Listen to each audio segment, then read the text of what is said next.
Assalamualaikum warahmatullahi wabarakatuh. Perkenalkan, nama saya Zahra Humaira Salsabila dengan NIM 22050974064 dari Program Studi Pendidikan Teknologi Informasi 2022 kelas B. Di sini saya akan menjelaskan tentang infrastruktur jaringan.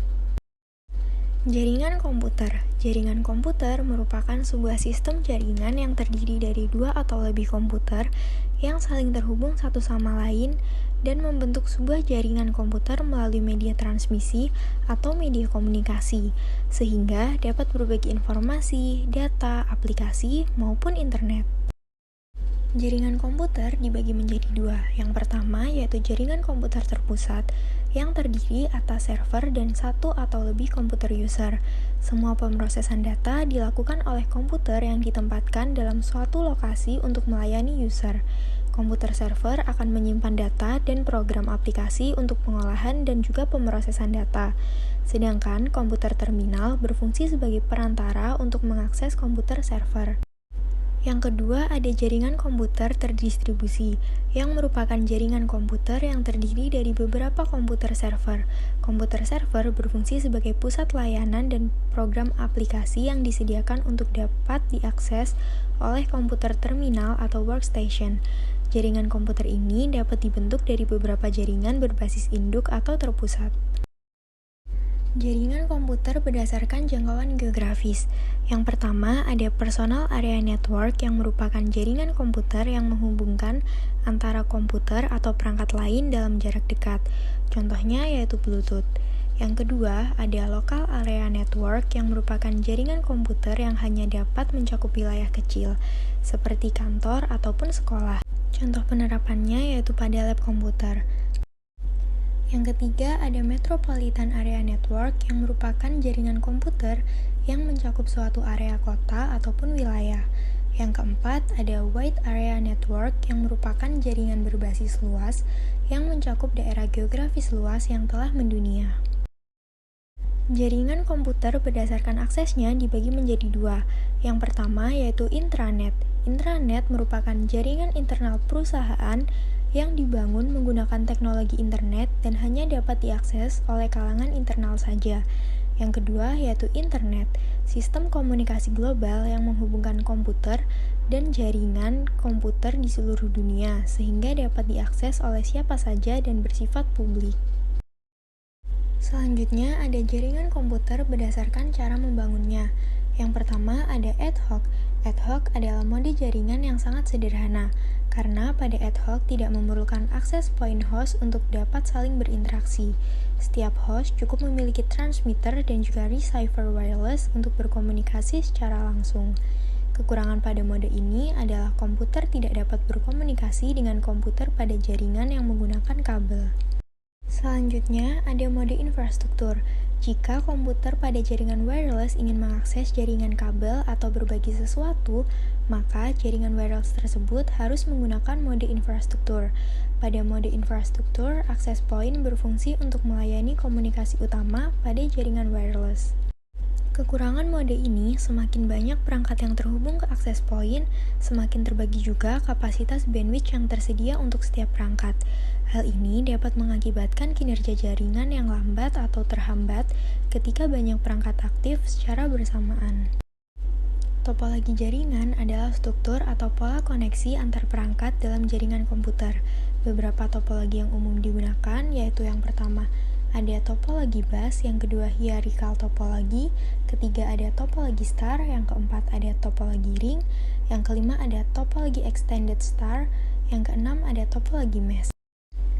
Topologi bus bisa dibilang topologi yang sangat jadul, karena topologi ini hanya menggunakan sebuah kabel backbone yang berjenis koaksial yang melintang di sepanjang node klien, dan pada ujung kabelnya diberi T-konektor sebagai end-to-end kabel. Kelebihan dari topologi bus yang pertama yaitu biaya instalasi yang bisa dibilang sangat murah karena hanya menggunakan sedikit kabel. Yang kedua, penambahan klien atau workstation baru dapat dilakukan dengan mudah. Dan yang ketiga, topologi yang sangat sederhana dan juga mudah diaplikasikan. Sedangkan untuk kekurangan dari topologi bus antara lain yaitu yang pertama, jika salah satu kabel pada topologi jaringan bus putus atau bermasalah, hal tersebut dapat mengganggu komputer workstation ataupun klien yang lainnya. Yang kedua, proses sending atau receiving data kurang efisien. Biasanya sering terjadi tabrakan data pada topologi ini. Topologi star. Topologi star adalah sebuah topologi jaringan yang menggunakan sebuah switch untuk menghubungkan antara node klien. Topologi star merupakan topologi yang sering digunakan untuk instalasi jaringan pada umumnya. Kelebihan dari topologi star yaitu yang pertama, apabila salah satu komputer mengalami masalah, jaringan pada topologi ini tetap berjalan dan tidak mempengaruhi komputer yang lain. Yang kedua, bersifat fleksibel. Dan yang ketiga, kemudahan deteksi masalah cukup mudah jika terjadi kerusakan pada jaringan. Sedangkan untuk kekurangan pada topologi star yaitu yang pertama, jika switch yang notabene sebagai titik pusat mengalami masalah, maka seluruh komputer yang terhubung pada topologi ini juga akan mengalami masalah. Yang kedua, jaringan yang sangat bergantung pada terminal pusat.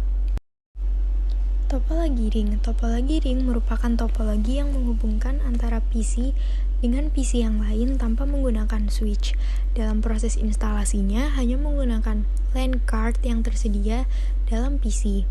Kelebihan dari topologi ring yang pertama yaitu memiliki performa yang lebih baik daripada topologi bus. Yang kedua, mudah diimplementasikan. Dan yang ketiga, konfigurasi ulang dan instalasi perangkat baru bisa dibilang cukup mudah dan juga biaya instalasinya yang murah. Untuk kekurangannya sendiri pada topologi ring ini yaitu yang pertama, kinerja komunikasi dalam topologi ini dinilai dari jumlah banyaknya titik atau node. Yang kedua, troubleshooting bisa dibilang cukup rumit. Yang ketiga, jika salah satu koneksi putus, maka koneksi yang lain juga akan ikut putus. Yang keempat, yaitu pada topologi ini biasanya terjadi collision atau tabrakan data. Selanjutnya ada topologi mesh. Topologi mesh merupakan topologi yang didesain dalam hal pemilihan rute jaringan yang banyak. Dalam topologi mesh terdapat banyak rute yang berfungsi sebagai jalur backup pada saat jalur lainnya sedang dalam keadaan down. Kelebihan pada jaringan topologi mesh yaitu yang pertama, jalur penerimaan data yang digunakan sangat banyak, jadi tidak perlu khawatir akan adanya tabrakan data. Selanjutnya, besar bandwidth yang cukup lebar. Dan yang terakhir, keamanan pada topologi ini bisa dibilang sangat baik. Sedangkan untuk kekurangannya yaitu yang pertama, proses instalasi pada jaringan topologi ini sangatlah rumit. Dan yang terakhir, membutuhkan banyak kabel dan memakan biaya instalasi yang sangat mahal. Selanjutnya ada jaringan komputer berdasarkan penggunaan kabel. Di sini dibagi menjadi dua, yaitu jaringan berkabel dan juga jaringan yang tidak berkabel. Jaringan berkabel adalah jaringan yang berfungsi untuk satu komputer dengan komputer lain, yang memerlukan penghubung berupa kabel jaringan. Kabel jaringan berfungsi dalam mengirim informasi dalam bentuk sinyal listrik ataupun komputer jaringan. Yang kedua yaitu jaringan wireless. Jaringan wireless merupakan bidang disiplin yang berkaitan dengan komunikasi antar sistem komputer tanpa menggunakan kabel. Jaringan ini sering dipakai untuk jaringan komputer baik pada jarak dekat maupun jarak jauh. Yang terakhir yaitu jaringan komputer berdasarkan siarannya. Jaringan komputer berdasarkan siarannya dibagi menjadi tiga. Yang pertama yaitu unicast, pengiriman data dari satu pengirim dan juga satu penerima. Untuk melakukan unicast, khususnya di jaringan komputer, kita memerlukan komunikasi dengan memasukkan IP address tujuan. Yang kedua yaitu broadcast, di mana pengiriman data dari satu pengirim ke seluruh penerima. Siaran broadcast menggunakan broadcast address yang menggunakan IP terakhir dari sebuah network address. Dan yang ketiga yaitu multicast, di mana pengiriman data dari satu pengirim ke beberapa penerima. Multicast memungkinkan server mengarahkan satu salinan aliran data yang kemudian disimulasikan dan dirutekan ke host yang memintanya. Sekian penjelasan saya terkait infrastruktur jaringan, kurang lebihnya saya mohon maaf. Wassalamualaikum warahmatullahi wabarakatuh.